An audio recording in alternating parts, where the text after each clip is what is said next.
Hello friends, मेरे channel में आप लोग को स्वागत है। तो आज पूरी मार्केट के ऊपर हम लोग बात करेंगे, तो बने रहिए वीडियो में। और अगर स्किप करके देखेंगे, फॉरवर्ड करके देखेंगे तो आपको समझ में नहीं आएगा। तो बने रहिए, यकीन मानिए आपको बहुत कुछ सीखने के लिए मिलेगा आज। ठीक है ना। वैसे तो मैं सिखाता रहता हूँ अपने वीडियो में, जिन लोग पूरा देखते हैं, बट आज भी बहुत कुछ सीखने के लिए मिलेगा। तो रोज रोज जैसे नए मार्केट नया होती है तो एनालिसिस भी नया होती है। तो दैट डज नॉट मीन कि बाय सेल ये चीज़ नहीं, एनालिसिस की बात कर रहा हूँ। ठीक है। चलिए, तो हमने क्या किया था पिछले बार, जो जो मैंने पहले कहा था कि यहाँ से एक काइंड ऑफ तेजी देखने के लिए ये एक का रेजिस्टेंस है। तो मैं मान रहा था कि इसके ऊपर मार्केट नहीं जाएगा। और जैसे जैसे बैंक निफ्टी में क्लोजिंग आया तो मैं डेली, जिन लोग डेली वीडियो नहीं देखते तो जाके देख लीजिए। तो वहाँ पे कह रहा था कि डेली में जो बैंक निफ्टी में क्लोजिंग आया है और जो टारगेट ये निकल के आ रहा है 55-57, तो दैट मीन्स कि निफ्टी का टारगेट 25,000 तो है ही है। और ये 25,000 ये इस ब्रेकआउट में नहीं बोल रहा हूँ, जबकि कोई नहीं बोल रहा था। तो मैंने इस लेवल से बोला था कि इट शुड टच एटलीस्ट 25,000। अगर नहीं विश्वास आ रहा है तो जाके पुराना वीडियो देख लीजिए, तो वहां से आपको पता लग जाएगा। ठीक है ना। और वो चीज़ कैसे होगा, मैंने ये चीज़ बोला था कि वो चीज़ कैसे होगा आई डोंट नो। हो सकता है यहाँ जाए, फिर नीचे आए, फिर ऊपर जाए, या ऐसा जाए, फिर ये इस टाइप की। तो देखो ट्रेंड क्या होने वाला है, उसके बारे में बताना थोड़ा सा मुश्किल हो जाता है।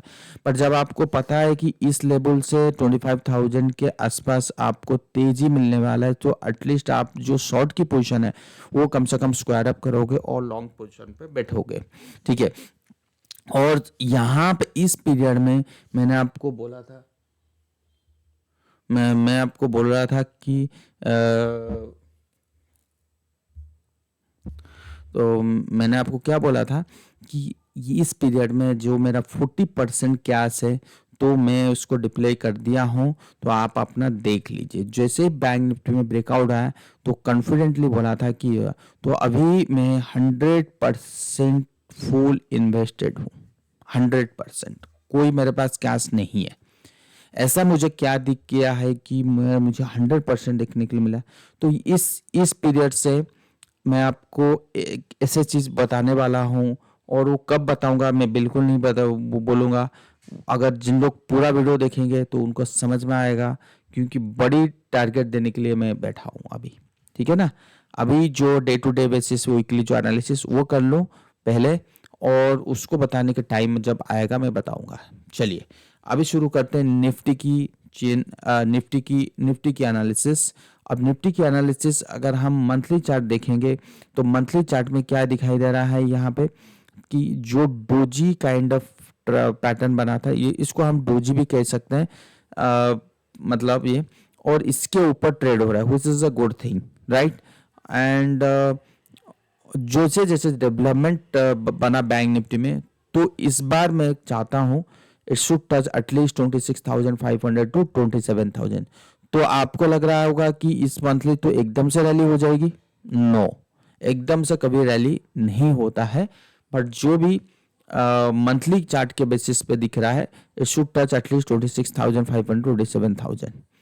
तो फिर आपके दिमाग में यह होगा, अपने तो ये बोल रहे थे कि जो मार्केट की ट्रेंड चालू हुआ मार्च 2023 में, तो कम से कम इसको और मार्च फरवरी तक एक्सटेंड होना चाहिए था। फिर अचानक आप यू टर्न क्यों हो गए? इसका एक ही कारण है।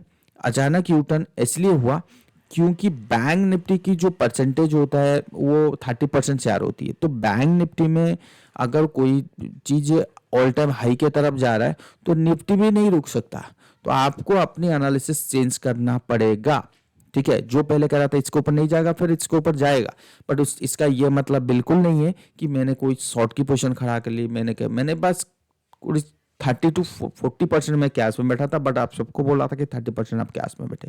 तो जिन लोग मेरे बातों में 25,200 के आसपास जिन लोगों को सेल किए होंगे, तो उनको मौका मिल गया होगा कि 24,000 23,500 के आसपास बाई करने का। ठीक है। तो उन लोग बाई किए होंगे। अगर फिर भी आपको लगता है सेल, मैं उसमें कुछ नहीं कर सकता। और रहा डे टू डे ट्रेडिंग के बेसिस पे, वो अलग कहानी होती है। ये जो मैंने आपको कहा, ये बड़ी जो टारगेट अभी बात कर रहा हूँ, ये इन्वेस्टमेंट के लिए, ना कि ट्रेडिंग के लिए, ठीक है ना। चलिए, मंथली चार्ट में तो पॉजिटिव है ही है।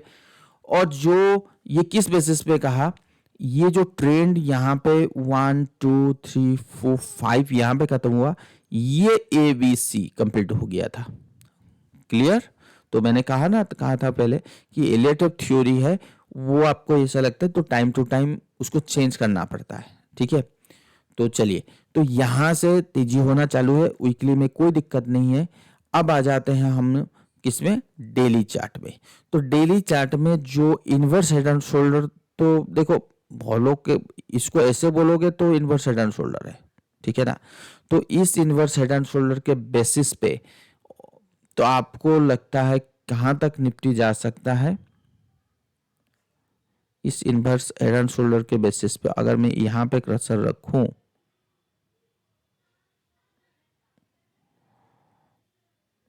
तो निफ्टी जाने की जो है वो है 25,500, ठीक है। अब हम ये देखते हैं इसको इचिमोकू के साथ कि मार्केट में कहां तक, देखो इचिमोकू जो एक काइंड ऑफ सपोर्ट दे रहा था, यहां पे भी सपोर्ट लिया, यहां पे भी सपोर्ट लिया, बट यहां पे ये वीकली क्लोजिंग, मतलब बहुत नीचे का क्लोजिंग दिया बहुत बार। अगर वैसे वीकली देखो तो वीकली में इसका नीचे नहीं क्लोज हुआ है, बट इसमें हुआ है डेली में। तो मेरा मानना है कि मार्केट जो है ना 25,000, ये तो प्राइस वाइज है 25,000 25,200 आज a strong resistance zone, and Ichimoku wise also showing that 25,200 also is showing resistance zone. If this price trades above the 25,200 level, then we can expect that 25,300 to 400. But you have to remember कि we got a sharp buying pressure from this level, so we need a small kind of correction or kind of profit booking. So definitely, if you will see a kind of selling pressure from this level, that means that from the 25,200, so we will see a large consolidation, strong consolidation kind of, okay. If we'll see a pullback, we'll from the 25,300 400 या 500 level, so this Ichimoku will give you a support, strong support, मतलब give you means price को support देगा। Clear मेरा बात, दोनों चीज मैंने आपको बता दिया। अगर इचिमोकू यहां से गिरा तो फिर ये इचिमोकू रेजिस्टेंस को फेस करेगा, तो ये नीचे की तरफ दबाव रहेगी। अगर यहां से नहीं हुआ, फिर 25,300 400 से ऊपर गया, तो इसका ये मतलब है कि दबाव तो रहेगा नीचे से कहीं से भी, यहां से, बट इचिमोकू वहां पे सपोर्ट का काम करेगा, मतलब ज्यादा गिरने नहीं देगा। यहां पे चांसेस है कि इसको भी टच कर सकता है, चांसेस है, मैं ये नहीं बोलूंगा कि टच करेगा, टच कर सकता है, बट अगर इचिमोकू के ऊपर गया तो टच करने का चांसेस कम हो जाएगा। तब आपको इचिमोकू ये वाला सपोर्ट, ये वाला सपोर्ट, कहीं से भी हमें एक बाउंस बैक मिलेगा। अगर 25,300 200 या 500 किसी भी दिन आता है, तो आगे प्राइस वाइज ये स्ट्रॉन्ग सपोर्ट का काम करेगा, जो 24,500 ये रहा ना, इस एरिया काम करेगा। तो मोटा मोटी आपको ये देखना है कि ये रिवर्सल का सिचुएशन कहां से आता है, रिवर्सल का सिचुएशन यहां से या इस पीरियड से। अगर इस पीरियड से आता है तो डेफिनेटली 24,300 टू 500 हाँ 24,300 टू 500, ठीक है, will be a strong support zone in terms of price action wise, in terms of Ichimoku wise. So मतलब हमें कोई डरने की बात नहीं होगी, यहां से हमें और पोजीशन बनाने की कोशिश करेंगे फॉर द टारगेट ऑफ 26,000 या 27,000 के लेवल, वो बाद में देखेंगे, ठीक है ना। अभी के लिए बस इतना ही, समझ में आ गया। अब दूसरी चीज, अगर हम मूविंग एवरेज को प्लॉट करते हैं, so before we got a 2 times kind of a support zone from this level, again we also we are getting a support near the 200 moving average. So for the further trading days जो भी आने वाले time पे होगा, so 200 will be a strong trailing stop loss का काम करेगा. Trailing stop loss मतलब price should not trade below the 200 day moving average. If we are looking the 27,000, so should not trade below the 200 day moving average at least 4 to 5 days, should not close below this level.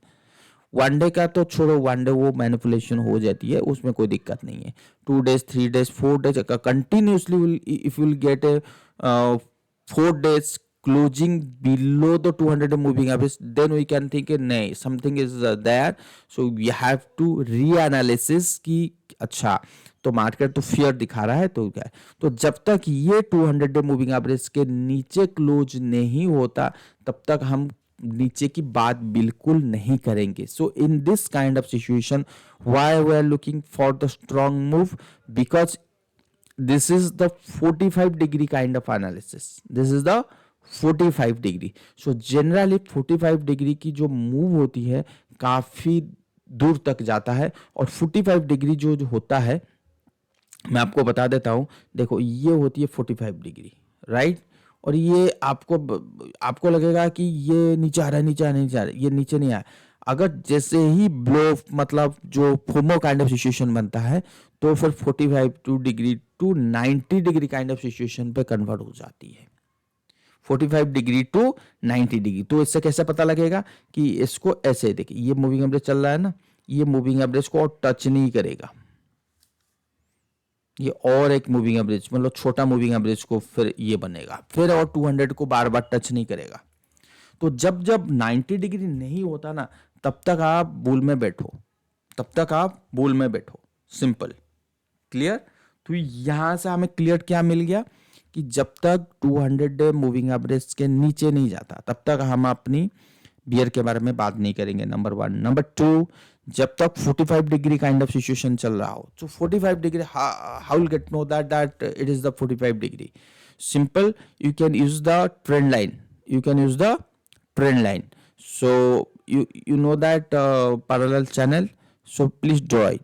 देखो अगर मैं इस चीज को draw कर रहा हूं, ठीक है, तो ये मोटा मोटी इसी चैनल पे है. चलो इसको ना ये कर लेते हैं. अच्छा मल्टीपल वो क्या हुआ है, तो सेंसेक्स में एक बार कर लेते हैं. सेंसेक्स में तो कुछ नहीं होगा. अच्छा ये है सेंसेक्स में, ये तो ठीक है मैं अभी बताता हूँ. अगर आप इस चीज़ों को देखो, ये मैं ड्रॉ कर रहा हूँ ना, ये कभी भी ये देखो लाइन को टच कर रहा है, तो ये आने वाले टाइम पे लाइन को टच नहीं करना चाहिए. कैसे, यहाँ पे भी है, ये देखो ये 90 degree, this is not a 45 degree kind of 90 degree. तो यहाँ पे मैं टच, यहाँ पे मैं कर रहा हूँ, ये देखो, ठीक है, इसको टच किया, फिर स्लो एंड स्टडी, फिर टच नहीं किया. क्या ये देखो, ये गया, ये होना चाहिए था. अगर ऐसे होता तो फिर this is called 45 degree, but ऐसा नहीं हुआ. उसने क्या किया, ऊपर गया, फिर गया. So it is showing some kind of FOMO kind of situation. तो आपको पता होगा कि फोमो में क्या होता है. फोमो में एग्जैक्टली यही हुआ. क्लियर. तो ये होता है फोमो. तो फोमो फिलहाल तो कुछ है ही नहीं, तो तब तक हम बने रहेंगे. और ऊपर का टारगेट हमने क्या निकाला निफ्टी में, 26,500 टू 27,500 तक देखेंगे. क्या उस पीरियड में इस टाइप की FOMO kind of situation create हुआ है, ये चीज. Number 2, when I plot the regression trend, ये है ना रिग्रेशन. अगर मैं इस रिग्रेशन की बात करूं in this weekly chart, so its looks like,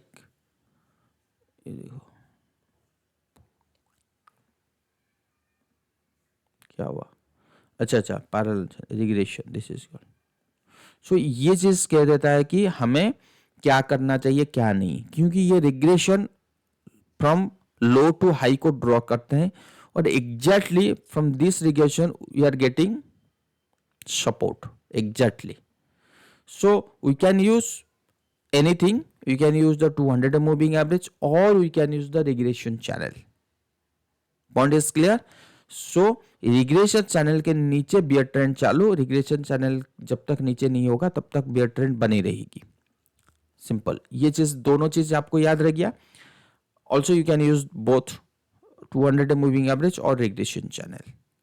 ठीक है, ये तो हो गई बुल की बात. और कहाँ तक कैसे रखेंगे, क्या पोजीशन रखेंगे, बस इतनी सी बात है. और मैंने इंटरडे के बेसिस पे बात कर लिया, डेली के बेसिस पे बात कर लिया. अब आ जाते हैं ऑप्शन चेन में. तो ऑप्शन चेन की अगर मैं बात करता हूं तो फिर ये रहा ऑप्शन चेन. मैंने पूरी दिसंबर की ऑप्शन चेन ली और ये निफ्टी का ऑप्शन चेन है. तो ऑप्शन चेन में ये कहने की कोशिश कर रहा है कि मार्केट कोई स्ट्रॉन्ग सपोर्ट या रेजिस्टेंस के आसपास नहीं है. जो स्ट्रॉन्ग सपोर्ट है अभी 24,500. अब जो स्ट्रॉन्ग रेजिस्टेंस है वो है 25,000 in terms of price action wise. तो price action is that 25,200, right. So we can expect that कि Nifty should take a U turn for the some time from 25,000 या 25,200 levels. Point is clear in option chain wise और price action wise. तो हमें एक support मिल गया जो 24,500 का support है, price action में भी है 24,500 300 का support है. तो दोनों एक चीज बता रहे हैं. ठीक है, अब ये ऑप्शन चेन खत्म हो गया. अब आते हैं बैंक निफ्टी के ऊपर. निफ्टी में पूरी बात क्लियर हो गया. अब बैंक निफ्टी में क्या है ना, इसमें इंपॉर्टेंट डेवलपमेंट बना है. जो पहले मुझे लग रहा था कि ये जो सेटअप है it's showing some kind of head and shoulder pattern, so it should not trade above this high area. But suddenly we got a sharp bull trend from this level. So that's why I have changed my I changed my analysis in Bank Nifty as well as the Nifty, because if Bank Nifty is looking for the new all-time high, so Nifty should not trade below the all-time high. It should trade above the all-time high. So that's why I'm saying कि bull is ahead. So you have to careful if you think that bear is ahead. Okay. So I am very much bullish on the Bank Nifty. And sometimes before कि मैंने ये चीज़ बोला था और लिखा भी था ट्विटर और व्हाट्सएप में कि जो चीज़ अभी नहीं चला, जो सेक्टर अभी नहीं चला, वो सेक्टर अगली बुल मार्केट में चलने वाले है. तो ये था. चलिए इसकी मंथली चार्ट के ऊपर हम लोग बात करते हैं. तो मंथली चार्ट देखो बहुत अच्छे चल रहे हैं. अगर इसकी रिग्रेशन लाइन भी अगर बेसिस पे लगाऊं तो ठीक है, परफेक्ट है. ये भी वही है, देख रहे हो. तो मंथली चार्ट जो कंसोलिडेशन, इतने दिन का कंसोलिडेशन, ये क्लोजिंग नहीं हुआ है तो क्लोजिंग तक इंतजार करना पड़ेगा, उसके बाद हम लोग बात कर सकते हैं. अब आ जाइए वीकली चार्ट. वीकली चार्ट में हमने डोजी मिला. सो एट दैट मोमेंट की आई एम नॉट मैं कॉन्फिडेंट ही नहीं था कि yes this is the breakout gap. Okay, so I had some doubt at that moment. So when the candle closed above this doji candle, then I got a confirmation that this is the breakout gap. If this is the breakout gap, so it should not fill off. मैंने क्या किया? If this is the breakout gap, so it should not fill off. Clear? So breakout gap कहां पे होती है? एक trend है और ट्रेंड की शुरू में होता है. एग्जेशन गैप बीच में, और जो क्या कहते हैं उसको, सॉरी एग्जेशन गैप यहाँ पे पार्टिसिपेट गैप होते हैं, राइट. तो ये तीन चार गैप, तीनों गैप होते हैं. तो यहां से अगर मार्केट गैप दिया है वो भी वीकली में, तो आप समझ जाओ कि कितनी बड़ी तेजी है बैंक निफ्टी में. बात क्लियर, समझ में आया. तो यहां से मैंने अपनी एनालिसिस चेंज किया और यहाँ से तो मैं 55,000 वैसे बोल रहा हूँ, बट 55,000 है ही नहीं। अगर ऑप्शन सॉरी, अब अगर मैं क्या कहते हैं उसको, फिबोनाची के बेसिस पे अगर मैं देखूं, तो I mark it that 56,500 to 57,500 तक टारगेट देख सकते हैं अभी के लिए। 56 तो 10% की मूव तो आराम से, मतलब सॉरी 5-6-7% की मूव तो आराम से आप समझ लो कि बैंक निफ्टी में 6 से 7% की मूव अगर आ रहा है तो क्या मार्केट में होगा इसकी हालत। क्लियर। और यहाँ तक देख सकते हैं, उसके बाद देखेंगे, उसके बाद और ऊपर भी जा सकता है क्योंकि this is the 45 degree kind of situation, मतलब ट्रेंड है। ठीक है। और चलिए अभी आते हैं डेली चार्ट में। तो डेली चार्ट में अभी क्या दिखाई दे रहा है कि डेली चार्ट जो है वो यहाँ से हमने एक कंसोलिडेशन मिला, तो हो सकता है कि ये फर्दर जो रुकेगा वो 56,000 के आसपास जाके रुकेगा। ठीक है। अभी के लिए तो ये 2 दिन के अंदर ये तो it's going to touch all time high और न्यू ऑल टाइम हाई भी देख सकते हो। बट आपको पैटर्न वाइज, जैसे पैटर्न वाइज इज शोइंग 55,000, तो मैं पैटर्न वाइज तो 55,000 बोला हूँ। तो ये था बैंक निफ्टी, तो यहाँ पे बियर की बात हो नहीं रही है। क्लियर। अब आ जाते हैं उसमें बैंक निफ्टी की ऑप्शन चेन देखने की कोशिश करेंगे। तो बैंक निफ्टी का अगर हम ऑप्शन चेन देखते हैं 24 दिसंबर, ग्रेट, हम सारे फिबोनाची लगा दिए। तो देखिए यहाँ पे देखिए 54,000 पे हाईएस्ट ओपन इंटरेस्ट खड़ा है। हमने यहाँ पे कहा 54,000 पे हाईएस्ट ओपन इंटरेस्ट खड़ा है, और जो प्राइस वाइज है 54,300 में एक हमारा ऑल टाइम हाई के आसपास है। तो ठीक है, यहाँ पे थोड़ी दिन के लिए रुकेगा, और जो सपोर्ट जो है अभी के लिए वो है 53,000। सपोर्ट कहाँ है? 53,000। 53,000 का मतलब ये होता है कि आपका यहाँ पे, और जो प्राइस एक्शन वाइज था 52,500, तो 52,500 से 53,000 सपोर्ट है, और जो रेजिस्टेंस दिखा रहा है वो 54,000 और 54,300। तो अगर इस ऑप्शन चेन वाइज अगर इसके ऊपर 1-2 दिन भी बंद हो जाता है, तो फिर हम we are looking, then we can look for 55,000। ठीक है। ऑप्शन चेन वाइज आपको रेजिस्टेंस और सपोर्ट भी मिल गया बैंक निफ्टी में।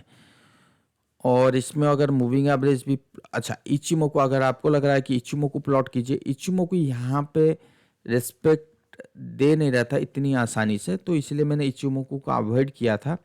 और देखो इचिमोको यहाँ पर क्लोजिंग दे दिया है, और वीकली चार्ट में तो इचिमोको है ही है पॉजिटिव, उसमें तो देखने की कोई बात ही नहीं है। ठीक है ना।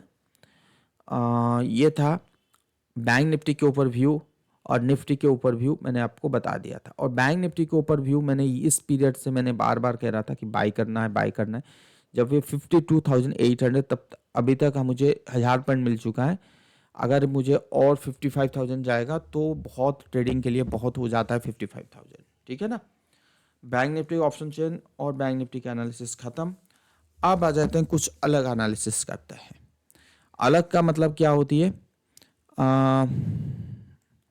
जैसे ये एफआई की डेरिवेटिव डाटा है, तो एफआई जो यहाँ पे ओवर शोल्ड की पोजीशन में थे, तो वो स्लो एंड स्टेडी बाइंग की पोजीशन पे जा रहे हैं, तो ओवरबॉट सिचुएशन में अभी तक आए नहीं। तो that's why we should not fear for the कि बियर की बात करेंगे, अभी के लिए वो नहीं है, ये बुल की भी ही सिनेरियो है। सेकेंड सिनेरियो क्या है कि जो हमारी एडी लाइन है, एडवांस डिक्लाइन लाइन, वो एक काइंड ऑफ टॉप में आ चुका है। तो यहाँ पे एडी लाइन शार्प रिकवरी का मतलब क्या होता है कि जो हमारे पास small cap and mid cap की स्टॉक्स हैं वो मार्केट में चल रहे हैं। सो दैट मीन्स कि सिर्फ आपका ब्लू चिप चल रहा है, नो, आपकी स्मॉल कैप और मिड कैप चल रहे हैं। तो इसको वेरीफाई करने के लिए कि स्मॉल कैप मिड कैप चल रहे हैं क्या या नहीं, तो इसको वेरीफाई कैसे करें? सिंपल जाना है आपको, स्मॉल कैप मिड कैप की चार्ट को देखना है। Yes, small cap is going to touch the all time high and mid cap भी बढ़ गया चुका है। तो both are performing well then the Nifty. Point is clear, both are performing well than the Nifty. So that means ये जो market चल रहा है इट्स ए बुल मार्केट. ये जो मार्केट चल रहा है it's a bull market. I have told you about the bull market किसको बोलेंगे, बुल ट्रेंड किसको बोलेंगे, बहुत बहुत बार मैंने कर दिया. तो यहाँ पे एडी लाइन से भी मुझे पॉजिटिव दिख रहा है, but need some confirmation in terms of price action wise. तो that's why waiting for the a kind of pull back. और ये पुल बैक के बाद अगर ऊपर जाता है then will get a confirmation, yes it's going to make new high और new trend in this AD line. ठीक है ना, तो वो चीज़ देख सकते हैं. बट जो भी अभी चल रहा है बहुत अच्छे चल रहा है. ठीक है ना, तो जैसे मैंने कहा कि 25,000 25,200 में रुकेगा, तो अगर मार्केट यहाँ पे जाके रुकता है तो definitely will see a kind of selling pressure in this small and mid cap. Then उसके बाद हो सकता है कि तेजी हो, बट चल तो रहे ना मार्केट के साथ. ऐसा नहीं है कि एडी लाइन यहाँ पे है ऐसे चल रहा है और हमारा निफ्टी यहाँ चला है तो फिर हम चिंता करने की बात होती है. बट ऐसा नहीं है, बहुत अच्छी मूव आया एडी लाइन में. ठीक है ना, अब आ जाइए फियर एंड ग्रीड की जो इंडेक्स है वो ग्रीड में है, मतलब एक्सट्रीम ग्रीड में नहीं है. तो जैसे जैसे मैंने कहा 25,200, तो हो सकता है कि ग्रीड की जो ये इंडिकेटर है वो यहाँ तक आ जाए फिर आपको बाय लगेगा, बट यहाँ पर डरने की बात बिल्कुल नहीं है. ठीक है, ये हो गई आपका एडी लाइन. मतलब चार्ट जितने भी अभी एनालिसिस किए सब बुल की ही बात हो रही है, बियर की बात मैं बिल्कुल कर ही नहीं रहा हूँ. अब आ जाइए सेक्टर एनालिसिस. सेक्टर एनालिसिस में मैं आपको बताने वाला हूँ 500 तो यहीं कहीं रुकने वाला है. सेक्टर एनालिसिस क्या होती है, जैसे ये स्मॉल कैप है, स्मॉल कैप यहाँ से एक बार रुकना चाहिए, यहाँ पे कंसोलिडेशन करके फिर फर्दर तेजी होनी चाहिए. मिड कैप देखो, चलो इसकी ना वीकली कैंडल कर लेते हैं so that will get a good information. Small cap की कैंडल बहुत बढ़िया शानदार है, मिड कैप बहुत अच्छी है. पावर की अगर बात करें तो अच्छी है. तो पावर के ऊपर थोड़ी मैं एनालिसिस किया नहीं हूँ. पावर में लग रहा है कि थोड़ा सा दिखेगा, देखते हैं क्या हो सकता है. निफ्टी जूनियर जो है निफ्टी वही है. ऑटो इंडेक्स में मुझे इस यहाँ से मैंने ऑटो इंडेक्स की एनालिसिस किया था, तो जो मुझे दिख रहा है तो यहाँ से मैं ऑटो इंडेक्स में 30% की मूव देख सकता हूँ. कितना मैंने कहा, 30% की. ऑयल एंड गैस में मैं थोड़ा सा डाउट हूँ, तो और 2-3 हफ्ते का वेट करूंगा, उसके बाद में पता लगेगा कि हाँ इसमें कितना % की मूव आ सकती है. यहाँ पे 30% की लिखा हुआ है, but I am not comfortable, but will see later. अगर मूव आ रहा है तो 10 to 15% की मूव आ सकती है. कमोडिटीज में अच्छी मूव आने की संकेत बहुत बन रहा है. कमोडिटीज में अच्छी मूव आने की संकेत बहुत ज़्यादा बन रहा है. एफएमसीजी में मैं आपको बोल रहा हूँ इसकी कंफर्मेशन की वेट कर रहा हूँ, और एफएमसीजी अगर कंफर्मेशन दे दिया कि भाई मैं चलने के लिए तैयार हूँ, then will look for the 40% kind of move from the current level. मैंने क्या 40% kind of move will see FMCG में. ओके, तो वो चीज़ याद रख लीजिए. एंड 15% 16% गिरने के बाद, मतलब in FMCG sector which is previous, मतलब बहुत साल पहले की एफएमसीजी को हम कहते हैं कि क्या कहते हैं, मतलब डिफेंस सेक्टर टाइप का बोलते हैं कि हाँ भाई इसको ज़्यादा गिरेगा नहीं, इसमें बहुत अच्छी परफॉर्म होती है. तो अगर आपको 15% का फॉल मिलता है एफएमसीजी में तो फिर भी तो बहुत अच्छी चीज़ है, और यहाँ से बहुत ऊपर जाने की ताकत है. जो मैंने क्या कहा 40% की, बस इसकी कंफर्मेशन की ज़रूरत है.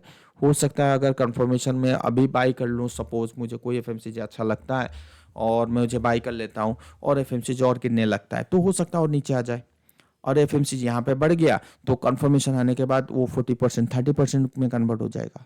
बात सिंपल है.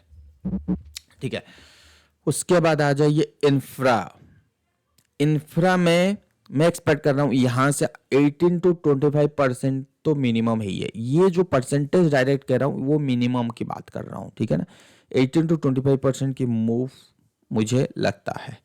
आईटी में आपको यहाँ पे थोड़ी रोकना चाहूँगा, क्योंकि मैं गलत एनालिसिस कर रहा था आईटी में. I was expecting that IT should touch at this level, but no, it is trying to make a bull kind of trend. मतलब बुल मार्केट बननी, मतलब वो जो बैंक निफ्टी में तेजी की तैयारी हो रही है, तो again same thing is here that IT में काफ़ी बड़ी मूव आ सकता है. अगर this is the cup and handle pattern, this is the cup and handle pattern, then we can expect that 45% की मूव. तो ऑलरेडी वी हैव कितना परसेंट है, मतलब 15% तो हो चुकी है. जो रिमेनिंग जो 30% है, from this level will see in coming days. तो मेरा जो आईटी जो है वो काफ़ी बड़ी मूव की तैयारी हो रही है, काफ़ी. तो अभी अगर बड़ी मूव की अगर कोई सेक्टर की बात करें, तो one and only bank Nifty. तो मैं 10% की बात तो कर रहा हूँ कि भाई 10% है, बट यकीन मानिए 10% नहीं है, 10% से ज़्यादा होगा. तो bank Nifty, IT and FMCG, वो काफ़ी 30 to 40% की मूव बात हो रही है. ठीक है ना. बैंक निफ्टी 30% की बात नहीं होगा, क्योंकि वो बहुत बड़ा सेक्टर है. तो हो सकता है 25% भी चला ना, बहुत बड़ी बात हो, बहुत बड़ी बात होती है बैंक निफ्टी की. ठीक है ना. तो ये हो गई आईटी. और उसके बाद हम आते हैं मेटल. मेटल में 20 to 25% की रैली, 20 to 25% की रैली है. उसके बाद आइए एमएनसी. एमएनसी भी ठीक है, बहुत अच्छी चीज़ है, वहाँ पे 20% की रैली है एमएनसी में. ठीक है ना. फार्मा. फार्मा में मैंने नहीं किया, दो चीज़ नहीं की. फार्मा ठीक है, फार्मा में मुझे थोड़ा देखना पड़ेगा क्या है क्या नहीं है. पीएससी सेक्टर, तो यहाँ से पीएससी सेक्टर से 20% तो मिनिमम है ही है, 20% से 35% तक भी जा सकता है. तो ये पीएससी सेक्टर को भी देख सकते. तो जो 30% क्राइटेरिया में अवेलेबल है वो है पीएससी, आपका निफ्टी आईटी, पीएसयू बैंक. जो बैंक की बात कर रहा था, पीएसयू बैंक में 40% की रैली है भाई साहब, 40%. मतलब इसलिए तो कह रहा था कि बैंकिंग, पीएसयू बैंक में 40% की क्या रैली है. तो बैंक हो गया, पीएसयू बैंक उसमें आ गया, निफ्टी आईटी आ गया, और एफएमसीजी आ गया, और क्या आ गया, पीएससी. जो ये चारों कितने सेक्टर हो गए, 1 2 3 4 सेक्टर जो है वो एवव 30 to 35% की रैली की संभावना बनता है. बाकी सब 20 to 25%, 18%, कोई 20%, 25%. ठीक है ना. और क्या रहा, रियलिटी. रियलिटी में 20%. ठीक है. ऑटो में, ऑटो बोला नहीं था क्या, ऑटो में 30% के करीब है. ऑटो में अगर ये 35%, मतलब मैं 30% मैक्सिमम लेके चल रहा हूँ यहाँ पे, 35% होता तो मैं उसको पीरियड में.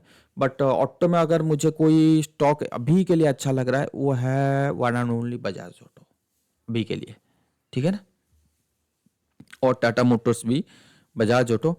हाँ, और एक स्टॉक है जो बाय एंड फॉरगेट है.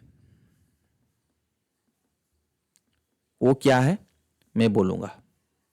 ऑटो में बस बने रहिए. ठीक है. ये हो गई सेक्टर की एनालिसिस. उसके बाद हम लोग क्या एनालिसिस करते हैं, इंटरनेशनल मार्केट की एनालिसिस. देखो, इंटरनेशनल मार्केट में वही है, कोई खराब नहीं है. मैंने एक चीज़ क्या कहा, सेक्टर यहाँ पे इंटरनेशनल मार्केट काफ़ी ऊपर जाने की तैयारी हो रही है. ठीक है. तो बात तो ठीक है. इंटरनेट अभी यहाँ पे मैं ज़्यादा ध्यान दे नहीं रहा हूँ, क्या, क्योंकि हमारी मार्केट तेजी है और इंटरनेशनल में कोई यू टर्न नहीं है, क्योंकि यहाँ पे बिटकॉइन वगैरह चल रहा है. तो कोई डरने की बात नहीं है, इसलिए नहीं है. यहाँ पे जो मैंने पिछले बार भी कहा था कि कैक डैक्स जो है, देखो क्या कि यहाँ पे बुल ट्रेंड में बैठ गया. मतलब आने वाले टाइम पे यूरोपियन मार्केट में भी अच्छा खासा तेजी है. ठीक है ना. डैक्स तो बहुत अच्छा तेजी हो चुकी है दिसंबर. फिर सी, ये देखो ये कैंडल बना है, बट इसके ऊपर में बहुत अच्छी मूव आ सकती है. तो यूरोपियन मार्केट में भी तेजी, जो इमर्जिंग मार्केट का इंडेक्स है यहाँ से तेजी होना चाहिए था, तो इमर्जिंग मार्केट में भी इंडेक्स में तेजी आएगा। और रहा हैंगसेंग भी यहाँ से ऊपर जाना चाहिए। निक्की निक्की तो मोटा मोटी और ऊपर जाना चाहिए। तो मोटा मोटी यही है कि पूरी European, emerging market, Asian market सब बाइंग में फेवर में है। जो हाई पर है वो है यूएस मार्केट। तो इसीलिए मैं पॉजिटिव साइड में हूँ, तो इतना ध्यान दे नहीं रहा हूँ उनमें। अगर 1% फॉल हो गया तो भी ध्यान नहीं दे रहा हूँ, 1% तेजी हो गया तो भी नहीं दे रहा हूँ, क्योंकि जब तक ये ऊपर नहीं जाएंगे तब तक वो गिरेंगे नहीं, वो सिनेरियो दिख रहा है। इसका बड़ा सा जो पॉजिटिव ट्रेंड मुझे समझ में आ रहा है वो है डॉलर, क्योंकि डॉलर यहाँ पे एक अच्छी बाइंग क्राइटेरिया बना चुकी है। अगर इसको 4 आवर चार्ट में देखो, so we are getting a divergence, so that means from this level we'll see a kind of rocket or kind of up move in this dollar, which will give a negative factor for the base metal sector, but you have to look कि आपको इस यहाँ से देखनी चाहिए। सो that means कि जो trend यहाँ से चल रहा था, it's going to end very soon, maybe from this level और maybe from this level, I don't know. Okay, so अगर यहाँ पे अगर ये सिनेरियो ऊपर आता है तो डेफिनेटली मतलब पूरी नेगेटिव हो जाएगा मेटल के लिए, बेस मेटल और गोल्ड के लिए। और अगर इसके बाद क्या है, इसके बाद इसकी यू टर्न है, इसके बाद क्या है, यू टर्न है। So again it will be positive for the base metal, और इनके लिए तो है ही है, इक्विटी मार्केट के लिए भी होगा। सो ऑल टोटल मैं ये कहने की कोशिश कर रहा हूं कि जो डॉलर की जो तेजी आएगी ना, वो तेजी के बाद बियरिश ट्रेंड आएगी। तो वैसे ही हम इक्विटी मार्केट तो तेजी में बैठे हैं, और अगर डॉलर अगर बियरिश होता है तो डेफिनेटली उसको एक पावर मिल जाएगा और तेजी होने के लिए। तो ऑल टोटल की बात यही है, मोटा मोटी की बात यही है कि मार्केट बुल फेज में चलनी चाहिए। क्लियर? तो जितने भी अभी एनालिसिस किए सब बुल की बात, बियर की बात तो बिल्कुल किए ही नहीं। तो हमें बैठना चाहिए बड़ी मूव के लिए, ना कि छोटी मूव के लिए। क्लियर? अब आ जाते हैं, मैंने अभी क्या कह रहा था कि कोई एक स्टॉक जो ऑटोस में क्या बाय एंड फॉरगेट, वो बाय करना है हुंडई। क्यों? क्योंकि इसका जो प्रोमोटर्स है 82% है, आरओसी आरओई है एवर 50% है, और जहां पे आईपीओ ओपन हुआ वहीं पर आपको मिल रहा है। अगर आईपीओ ओपन हुआ, अगर आपको सेकेंड लार्जेस्ट अगर सेक्टर अगर स्टॉक अगर देखते हो ऑटो में, विच इज हुंडई, तो everything is showing the positive. Okay, और इसकी जो मार्केट कैप है वो 1 लाख करोड़ है, और जो महिंद्रा की मार्केट कैप है वो करीब करीब 3 लाख करोड़ है। बस इसकी 1.5 है, वो उसकी 3.5 है। सो मोटा मोटी ये कहना है, अगर इसकी मार्केट कैप 3.5 करोड़ होगा तो इसकी जो प्राइस होनी चाहिए वो करीब करीब 36,000, मतलब प्राइस भी डबल हो जाएगी। उसको ऐसे भी देख सकते हो। वैसे अगर प्राइस एक्शन, अगर जैसे इसकी जो प्राइस अर्निंग रेशियो चल रहा है वो 25, महिंद्रा की 33, तो उस बेसिस पर 2400 होनी चाहिए। तो मोटा मोटी ये कहना है कि इसकी जो ट्रेंड है ना, इसकी जो कंजम्पशन है, इसकी जो डिमांड है ना, वो स्लो एंड स्टडी बढ़ रहा है। मारुति के घट रहा है बट इसकी बढ़ रहा है। तो कहीं ना कहीं जब मार्केट में ये नया है तो आने वाले टाइम पे ये आपको निफ्टी 50 में भी दिख सकता है। जैसे टाटा मोटर्स है ना, महिंद्रा है, वैसे हुंडई भी आ सकती है। और ये एमएनसी कंपनी है, जैसे आप सबको पता है। और जो एमएनसी कंपनी होती है वो बहुत बार बहुत अच्छे परफॉर्म करते हैं, और बहुत अच्छे, मतलब इनकी सेगमेंट, इनकी प्रोडक्ट बहुत अच्छी होती है, इनका कोई ना नहीं। तो उस बेसिस पे मुझे ये लगता है कि इस बुल मार्केट में अगर कोई आईपीओ नहीं चला इस टाइप की, अगर आपको इतने सस्ते भाव में मिल रहा है तो बाई कर लेना चाहिए। क्लियर? ये हुआ था, ये मैंने दिया। और मैंने क्या कहा था कि निफ्टी की टारगेट बताऊंगा। सर जी मैं एक एनालिसिस, देखो डिफरेंट एनालिसिस मैं करता रहता हूँ। यकीन मानिए मुझे नहीं पता कि मैं कितना सही हूँ कितना गलत हूँ। जो ये तेजी, ये जो 2008 से 2008 से एनालिसिस, इस पीरियड से एनालिसिस किया, कभी भी वो एनालिसिस फेल्योर नहीं हुआ। सो दैट मीन्स कि अगर मैं गलत नहीं हूँ या मेरा एनालिसिस सही है, तो इस पीरियड से हमें 50% की मूव देख सकते हैं आने वाले टाइम पे। मतलब समझ में आ रहा है? 50%। तो मे भी हो सकता है कि 35,000 और 40,000 निफ्टी देख सकते हैं। क्लियर? तो ये जो टारगेट में बता रहा हूं आप सबको, ये है लॉन्गर टर्म पीरियड के लिए। तो लॉन्गर टर्म पीरियड में इस टाइप की, देखो ये 1 साल की बियर फेस चला, तो आने वाले 1 साल में भी बियर फेस हम फेस करेंगे। वो कब फेस करेंगे, कहां फेस करेंगे, I don't have any idea. अगर if you digest the bear phase, if you will digest the bear phase, then buy now and forget it. अगर आपको 1-1.5 साल का बियर फेज डाइजेस्ट कर सकते हो तो आज ही बाई कर लो, मतलब मंडे को बाई कर लो। अगर 1 साल का बियर फेज डाइजेस्ट नहीं कर सकते हो तो यहां पे बाई करो, तो नियर 27,000 के आसपास थोड़ा बहुत प्रॉफिट बुक कर लो, और जैसे बियर फेज चालू होगा वहां से फिर बाई कर सकते हो। दो यहाँ पे क्राइटेरिया, क्योंकि जैसे मार्केट के ऊपर हमारा कोई पावर नहीं होता है, मार्केट को हम मैनिपुलेट नहीं कर सकते, तो आपकी पोर्टफोलियो में दो डिवाइड हो जानी चाहिए। एक होना चाहिए जो लॉन्गर टर्म,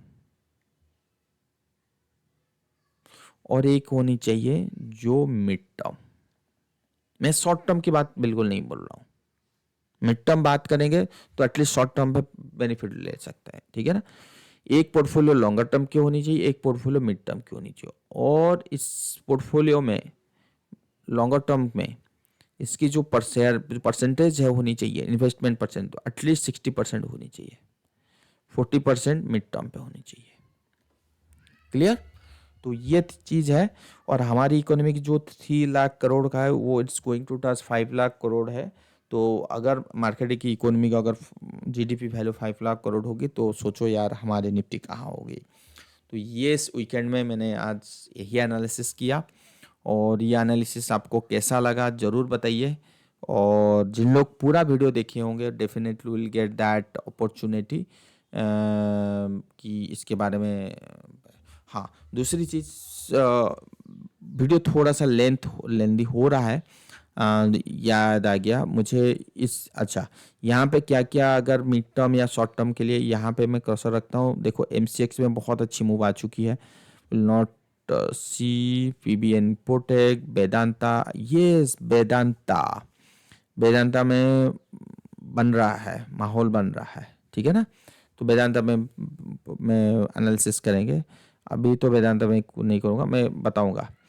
BSE में एक अच्छा वाला ब्रेकआउट आया, तो हो सकता है BSE यहाँ से बहुत अच्छी रैली आने वाले टाइम पे दे सकती है। तो CSEC, इसमें भी बढ़िया रैली आया है, बढ़िया वाला ब्रेकआउट आया है, तो इसमें भी हम एनालिसिस कर सकते हैं। इंडिको नहीं, हिमाचल नहीं, एंजल वन, ठीक है। जो फ्रेश ब्रेकआउट है उन्हीं को देखने की कोशिश कर रहा हूँ। हिंदुस्तान पेट्रोलियम, ठीक है। CG पावर, CDSL ब्रेकआउट होके वो बहुत आगे निकल चुकी है, तो उसको देखने की कोई मतलब ही नहीं है। बायोकन, जोमाटो,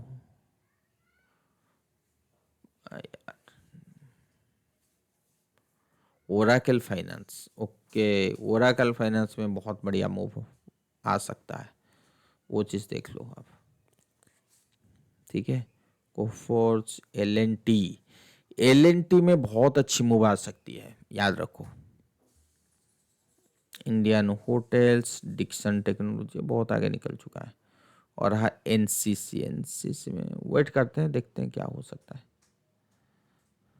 ठीक है। ओवरऑल रियलिटी, DBS लैब तो है ही है, LT माइंट्री, पेज इंडस्ट्री को जिन लोग को पता है, मैं इसको 35,000, 37, 38 के आसपास बाय की बात कर रहा था। PFC में मूव आ चुकी है, बट क्या है कि PFC में मुझे ये मानना है कि थोड़ा सा नीचे और बाय करें तो अच्छा है। लॉरस लैब, बोस, महिंद्रा महिंद्रा महिंद्रा महिंद्रा अभी नहीं, थोड़ा सा डाउन ट्रेंड आया है, उसके बाद महिंद्रा महिंद्रा बाय करेंगे, ठीक है ना। ठीक है, तो अभी के लिए हमें क्या मिला, अभी के लिए बस वो मिला, आप ओराकल फाइनेंस देख सकते हो, और दूसरा क्या देख सकते हो, वेदांता। वेदांता में एक बार देखने की बारी है, क्योंकि डॉलर अगर फॉल आया तो फिर तो मेटल सेक्टर भागेगा। और ये जो वेदांता का जो प्राइस है ना, ये ऑल टाइम हाई के आसपास है। पहले मैंने वेदांता में बाई दिया था, उसके बाद निकाल गया था, अभी वेदांता में कोई पोजीशन मेरा है ही नहीं। बाई दिया था मतलब बाई का सिनेरियो बना रहा था, मतलब मैं तो सेबी रजिस्टर नहीं हूँ कि बाई मैं बोल दूँ। ठीक है, जो भी मैं आपके सामने एनालिसिस करता हूँ उसी के बारे में बात करता हूँ, तो नॉर्मली वो बात फिसल जाता है, तो इसलिए बाई दिया। देखो ये 14 ईयर्स का ब्रेकआउट का कैंडल, और यहाँ पे वॉल्यूम इंक्रीज हुआ, सो उस बेसिस पे यहाँ पे बाई तो बनता है। बाकी एनालिसिस थोड़ा सा इसमें, अगर एक ही चीज़ अगर होगा तो बढ़िया हो जाएगी। क्या है कि यहाँ से अगर एक बार फॉल आए ना, तो उसके बाद अगर ब्रेकआउट आया ना, ओह, उसके बाद तो मज़े ही मज़े, मतलब बढ़िया चलेगा। अब यहाँ से यू टर्न हो रहा है या यहाँ से यू टर्न होगा, आई डोंट नो, बट एक बार हो जाएगा ना, इस टाइप की पैटर्न बनेगी, तो फिर तो भाई समझ लो कि जो मूव आएगी इसमें आप विश्वास नहीं करोगे, तो वो चीज़ है। तो ओराकल फाइनेंस में अगर ये तो बढ़ चुका है, इसको देखते हैं इसका फंडामेंटल टारगेट क्या है, क्योंकि यहाँ पे भी बढ़िया मूव आया है।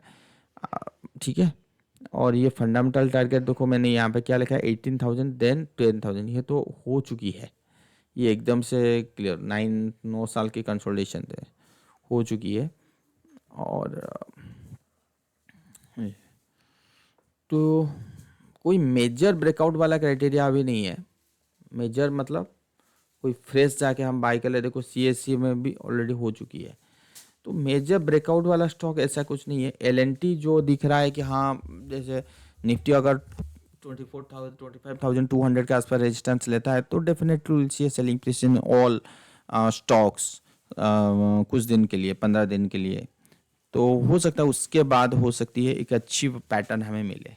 ठीक है ना, तो बस आज के लिए इतना ही, नमस्कार। तो एक बार एमसेक्स देख लें क्या, एमसेक्स में ख़त्म, और एक स्टॉक यहीं पे देख रहे थे, बीएससी में तो बढ़िया वाला अभी ब्रेकआउट है ही है, ये स्विंग ट्रेडिंग के लिए है। जो बीएससी है ना, ये स्विंग ट्रेडिंग, मतलब ये वाला ब्रेकआउट आया चुका है, 5,000 ले लो, तो 5,400 जा चुका है। हाँ, बट इस पीरियड में ना, अगर जिनको स्विंग ट्रेडिंग करना था, वो 5,000 ही परफेक्ट एरिया था। उसके ऊपर थोड़ा सा नीचे आता है ना, तब देखो, नहीं तो इस लेवल पे बाई करना भी बनता नहीं है। डेली में तो अच्छा बाई बन रहा है, ठीक है ना। तो चलिए ठीक है, मार्केट थोड़ा सा लेंदी हो गया है, क्योंकि देना तो पड़ता है। और वीडियो कैसा लगा वो ज़रूर बताइए, एनालिसिस कैसा लगा ज़रूर बताइए। बस इतना कह सकता हूँ, जो स्टॉक अभी के लिए अच्छा दिख रहे हैं, अच्छा वैल्यूएशन पे बैठे हैं, उन स्टॉक में आप बाई की पोजीशन बना सकते हो, चाहे वो कितना भी नीचे चले। जैसे मेरा मानना है कि एसबीआई कार्ड देखो, यहाँ पे मैंने बाई दिया था, यहाँ पे मेरा बाइंग पोजीशन है। अभी मैंने कोई इसमें ऐड नहीं किया, इसमें फर्दर गिरावट आएगा, फर्दर ब्रेकडाउन आएगी, मतलब कंसोलिडेशन होगा, फर्दर जो ब्रेकआउट आएगा ना, तब जाके फिर फर्दर मैं एंट्री करने की कोशिश करूँगा, फ्रेश एंट्री और ऐड करने की कोशिश करूँगा एसबीआई कार्ड में। तो आज के लिए बस इतना ही, नमस्कार। वीडियो कैसा लगा जरूर बताइए कमेंट सेक्शन में, और शेयर जरूर कीजिए। Thank you.